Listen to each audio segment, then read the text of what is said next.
Alright, what's up everyone? Welcome back to another video. Hopefully nothing's really different. Using the iPhone 11 to film tonight because of the fact that the 13 Pro Max was used as my daily driver this week for testing iOS 16. I have a lot to get into. I'm going to also rant a little bit about iOS 16, kind of, my thoughts after 1 week. So iOS 16 as it is in beta form. I'm gonna put the phone down and just talk for a brief moment. So iOS 16 in beta form as a beta, you test it and you give your honest feedback. This may change or be unexpected, worse or better in the next beta. So this is on a beta to beta synopsis. As we get closer to this September release coming up. So this upcoming, in about 4 weeks, I want to say, that's when iOS 16 will be out to everyone. I will give my official follow-up on, my thoughts on how it's performing and stuff like that. And of course, why not? So like I said, my plans may change throughout the next two betas and stuff like that. So I'm not saying take this with a grain of salt, but if you were looking at putting the beta, the public beta, or the dev beta on your primary device, you can judge it based off my experience, but if you have a computer, test it for yourself, because I know we're going to get close to it coming out in a few weeks, and some people are going to be curious as it's close to finalized almost. So let's get started with that follow-up. This is going to be a good one. It's going to be jam-packed, but not very long. I'm going to start off with one of the best things that I like about iOS 16. It's not the HomePods that keep trying to get their attention in every single video I film. It's the battery percentage up there in that status bar. Now, that battery percentage will lead down to here, battery life. I'm going to talk about battery life on this 13 Pro Max. If anyone is curious, this phone is at 96% battery health for my visually impaired audience. VoiceOver, maximum capacity, 96%. VoiceOver off. Should be much higher, but due to the Florida heat and, just typical summertime, it's been really hot this summer.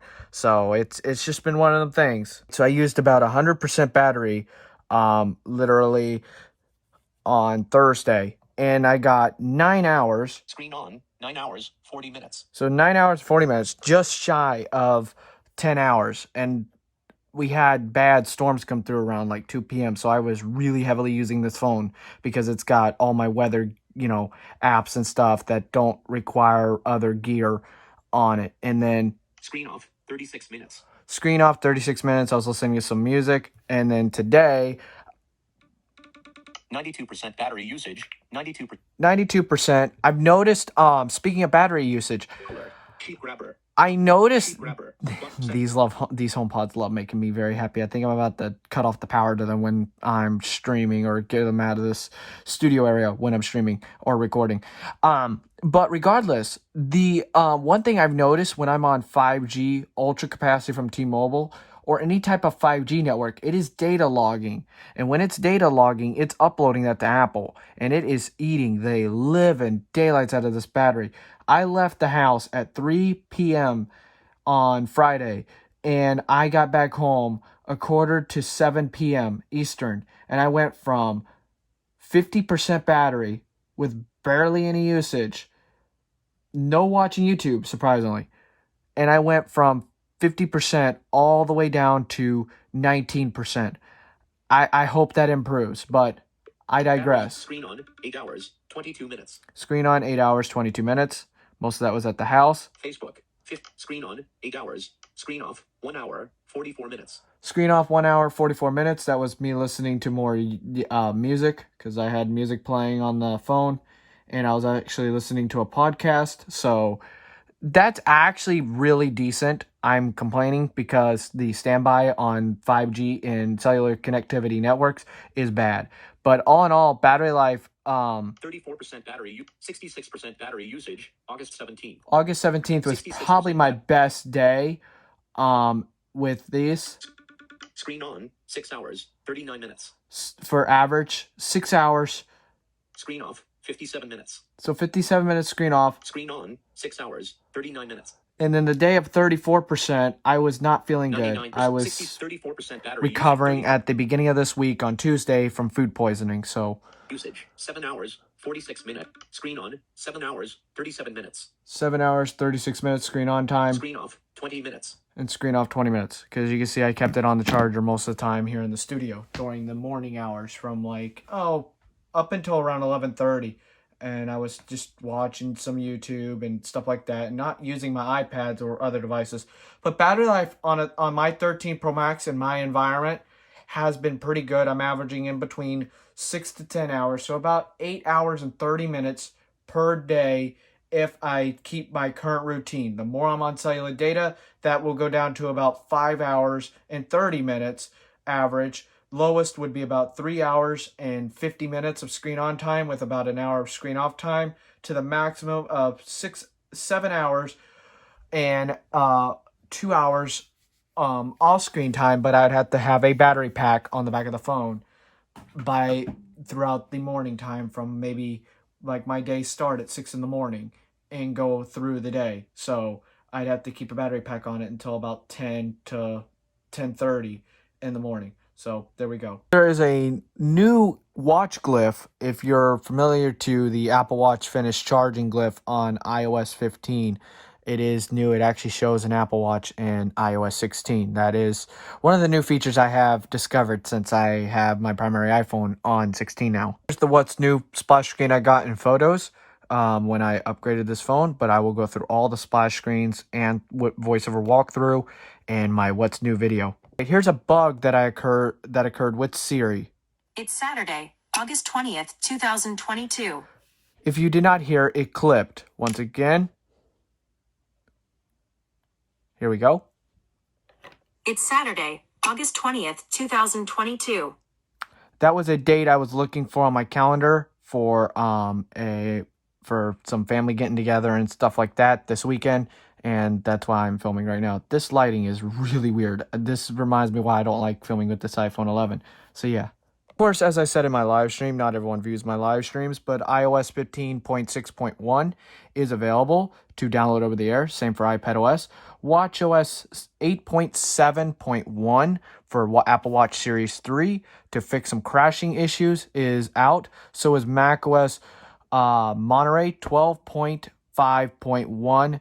Big Sur and Catalina look like they did not get any security updates, and Ventura looks like it's still on a 2-week cycle. So that's all that I have for what's new / what's going on with Apple at this week and stuff like that. So with closing notes and stuff like that, and we'll wrap up the video. All right, things are going to get really dicey on this calendar. So either between the 22nd or the 25th, I expect a beta. If we do not get it, it will be the week of the 29th through the 31st. I'm expecting the 22nd through the 25th, and here's why. Because if we go past that into September, we will have a 2-week buffer, and then we'll come back. Wednesday, September 7th, we will have a beta. That should be our release candidate if the build number ends in an A. And if the Apple event that is rumored on the 7th, according to Mark Gurman from Bloomberg, if that comes out to be true, the RC, or release candidate, will come out on the 7th. So we'll have a beta on the 25th, and then a 2-week transition from that beta to finally gather any remaining fixes, anything that they can jam in that RC, because they're wanting to make it the best they can. If it does that, and then we have the release candidate on the 7th with an Apple event, then we'll be good, and then it'll be available to the public, I would say, no earlier than the 13th. The 13th is a Tuesday, the 13th of September down here. If we get into the 13th for release to the general public, I'll be surprised. If it changes or anything, subscribe to the channel, turn on all notifications to keep updated when them updates come out to the public. I'll be letting you know. iPadOS is rumored to come out in October, but they still released a beta this week, unless they hold it in release candidate form and just let iOS 16 go to the public. I don't know what Apple's going to do. It's rumored right now. I'm saying iPadOS is going to come with the same as iOS, and the same for watchOS. This schedule should follow with watchOS because of the new Apple Watch Series 8. if Apple, if these rumors all come true based on the speculation of, my beta thoughts. If we do not get a beta this week, then it's next week, and well, I think we'll have an Apple event on the 13th. So the next 2 weeks are going to define if Mark Gurman is true of his rumor, if he is correct about what he said, and if I am wrong for my live stream yesterday about the Apple event being held on the 13th. Invites should go out the 29th or the 30th if I am wrong. So anyways, thank y'all so much for watching. It is about to be iPhone season time. Let's get all excited and get ready. Enjoy the content. Subscribe to the channel. Share it with your friends. Share it with a colleague. You know the things. Turn on notifications. Like, comment. Let me know what you think about iOS 16 and stuff like that. It's been running good for me on my primary iPhone. I'm keeping it until we go out to the public release in September. So anyways, peace everyone.